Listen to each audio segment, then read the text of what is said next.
Lettre ouverte à Kamaldeen Frère.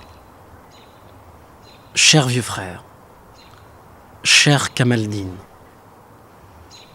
ai-je bien choisi le moment d'écrire, sachant que la faim volontaire que tu t'es imposée te dévore la chair et les os? J'ai presque honte de te poser cette question.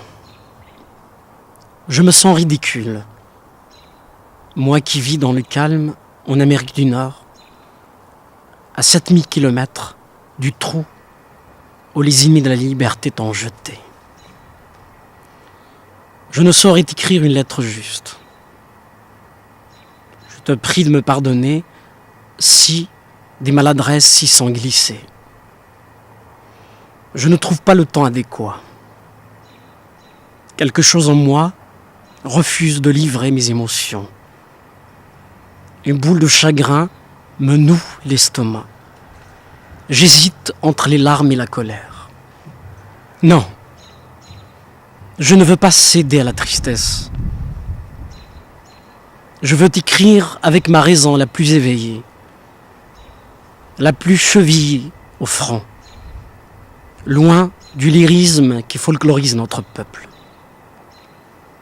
Non, je ne veux pas pleurer en Tamazigh. Je veux me révolter dans la langue de nos aïeux. Aide-moi alors à rendre le cerveau sensible et le cœur intelligent. Nous sommes des Amazirs. Nous l'avons crié sur les boulevards, dans les lycées, dans les facs, lors des 2 printemps, le berbère et le noir, pendant les événements de la vallée du Mzab, partout. C'était bien. C'était un slogan qui certes nous consolait, mais, à la nuit tombée, nous nous mordions les doigts dans un sommeil agité et sans promesse. Nous manquons de suite dans les révoltes.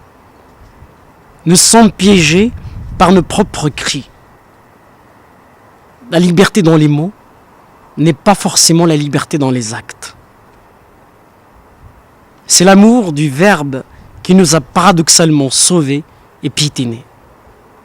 Les joutes réglaient nos conflits, les femmes tissaient des contes et les troubadours faisaient du théâtre sur les routes. Tant de civilisations sont éteintes, mais la nôtre a survécu au bourrasque de l'histoire. Mais à quel prix? Je crois avoir décelé un défaut de notre façon d'apprivoiser le cours du temps. À trop imiter l'aigle, nous avons oublié la démarche du coq. Nous avons développé le complexe des oiseaux. Le ciel nous appartient, mais il nous manque l'ancrage. Nous étalons nos ailes dans le vide et regardons avec mépris les quadrupèdes. Oh m'en vais-je? Je t'ai prévenu. Le rythme des phrases m'échappe. Au lieu de te demander de tes nouvelles, je décortique celles des nôtres. C'est plus fort que moi. La mondialisation est menaçante. Le consumérisme et le fanatisme ont pris en tenaille tous les peuples, surtout les fragiles. L'avenir sera gris, hélas. Et beaucoup de routes mèneront à la désolation. Un être hybride sortira des décombres, un croyant consommateur. Il étouffera le citoyen, l'humain, les États et les nations. Je sens encore du sujet. Je m'en excuse. Crois-moi, je ne sais pas pratiquer l'art de l'esquive. Les digressions me conduisent inéluctablement vers le tragique. Je suis un sceptique. Comme toi, je suis un révolté.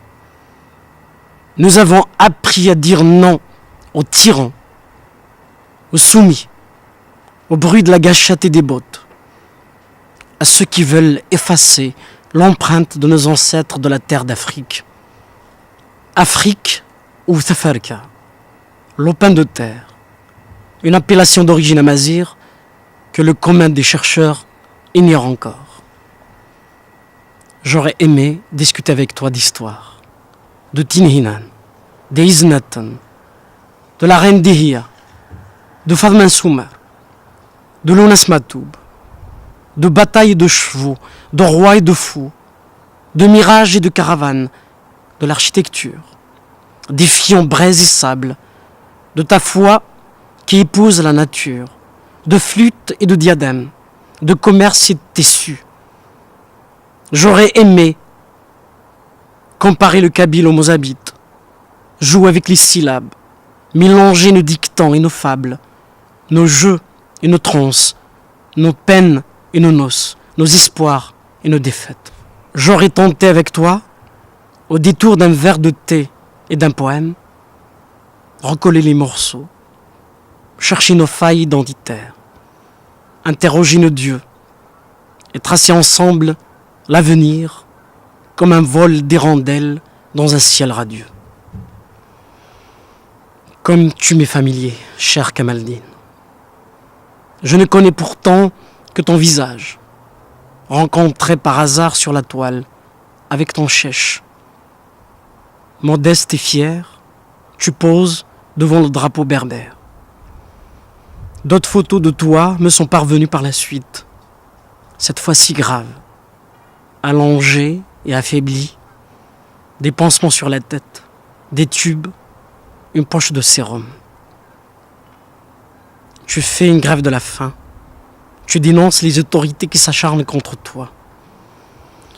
Elles n'ont pas accepté que tu internationalises l'injustice faite aux tiens, que tu écrives une lettre à l'ONU. Le système n'innove pas en matière de manipulation. Toujours les mêmes accusations, les mêmes mensonges. Atteinte à la sûreté de l'État, incitation à la haine et à la violence, trouble à l'ordre public. Mais qui le croira, ce vieux cadavre en décomposition? Personne n'est dupe, et la vérité finira par éclater sur sa face comme un ressort. Le peuple est hagard. L'intellectuel fait celui qui ne voit pas d'abus. L'argent corrompt l'art et l'intelligence. Les droits de l'homme sont remplacés par le devoir de se taire. Ne sois pas fâché contre les révolutionnaires de la dernière cartouche. Ils ne savent pas ce qu'ils gaspillent, leur liberté. Au lieu de les condamner, nous devons les plaindre. J'aurais souhaité t'écrire dans d'autres circonstances, mais le sort en a décidé autrement. Compte sur mon soutien le plus indéfectible, cher aîné. Tu n'es pas seul, tu es un héros, un exemple de courage et de dignité. La jeunesse s'inspire déjà de tes sacrifices. Tiens bon, vieux frère. N'oublie pas d'embrasser tes compagnons de prison. J'ai une affectueuse pensée pour eux. Transmis-leur ces mots. Le temps ne triche pas et finit toujours par rétablir l'équilibre.